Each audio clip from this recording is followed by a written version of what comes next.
তো চলো বেশি কথা না কইয়া গল্প শুরু করা যাক। আমার ভাতিজিকে এতটা পরিমাণে ভালোবাসা যেহেতু, তাহলে এভাবে লুকিয়ে থাকো কেন? ভুল তো মানুষেরই হয়, আমাদের বলতে। আমরা কি গার্ডিয়ান ছিলাম না?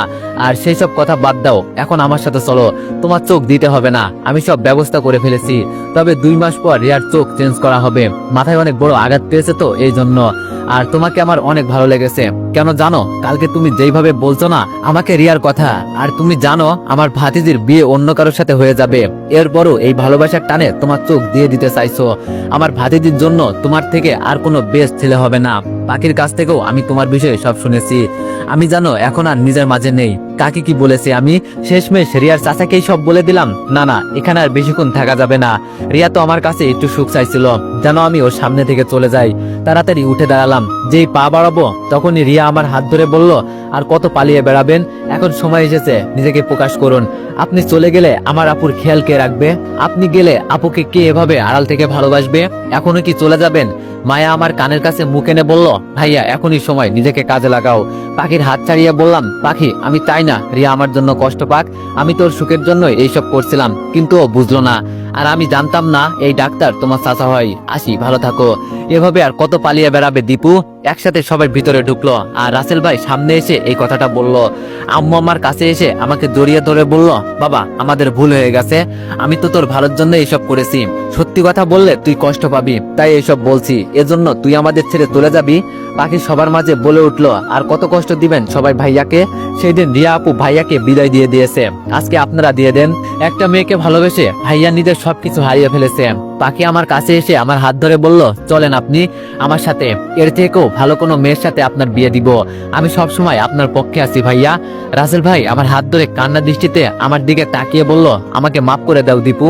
আমি অনেক বড় ভুল করে ফেলেছি তোমার সাথে। আমি ভাবতেও পারি নাই তুমি আমার বোনকে এতটা পরিমাণে ভালোবাসো। কালকে চাচা যদি কিছু না বলতো তাহলে তো আমরা কিছুই জানতাম না। অনেক হয়েছে আন্না, তোমার সাথেই আমার বোনের বিয়ে হবে। আর কষ্ট দিতে চাই না তোমাকে। আপু আমার কাছে এসে আমার মাথায় হাত দিয়ে বলল, অনেক বড় হয়ে গেছিস না? আমাদের অনুমতি নেওয়ার দরকার ছিল না একবার?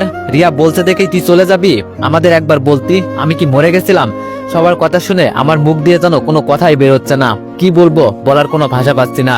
এভাবে যে সবার সামনে ধরা পড়বো এটা ভাবতেও পারি নাই। আসলে সবাই আমাকে খুব ভালোবাসে, কিন্তু আমি সবার থেকে পালিয়ে বেড়াই। কি করব? কাছের মানুষ যদি কষ্ট দেয় তখন তো বেঁচে থাকার ইচ্ছাটাই মরে যায়। আপু আমার চোখের পানি মুছে দিয়ে বলল, কান্না করিস না ভাই। রিয়া এখন নিজের ভুল বুঝতে পেরেছে। সেই দিন ও রাগে তোর সাথে এই কথা বলেছে, আর তুই তাই বলে রাগ করে চলে যাবি? সবাই তোর জন্য কেমন কষ্ট পাচ্ছে। আরেকবার শুধু এমন করিস, যা রিয়া তোর জন্য অপেক্ষা করছে, দেখা কর গিয়ে। আর তোর চোখ দিতে হবে না। পাগল ছেলে, ভালোবাসার জন্য সব দিয়ে দিতেও রাজি। এই না হলে খাঁটি ভালোবাসা? ডাক্তার রামেশ বলল, আমার জীবনে নিজের চোখে দেখা সবচেয়ে সুন্দর ভালোবাসা এটা। সত্যি ভালোবাসা যদি সুন্দর হয়, ভালোবাসার মতো হয়। আজকের ভিতরে তোমার আর রিয়ার বিয়ে হবে, আমি কথা দিচ্ছি। আর এখানে যে বাধা দিবে তাকে আমি নিজ হাতে গুলি করব। হোক সে সেনাবাহিনী, হোক বা সে পুলিশ। এই বিয়ে আজকেই হবে। দেখি কার বুকের পাটা আছে বিয়ে ঠেকাই। রাসেল এর মাঝে বলে উঠলো, কিন্তু চাচা ও তো এখন অসুস্থ। ডাক্তার ধমক দিয়ে বলল, চুপ করো। তোদের কারণে আজকে এই ছেলেটা মরতে বসেছে। লজ্জা করে না তোদের? আমি না থাকলে আজকে তো সত্যি সত্যি ও নিজের চোখ দিয়ে দিত।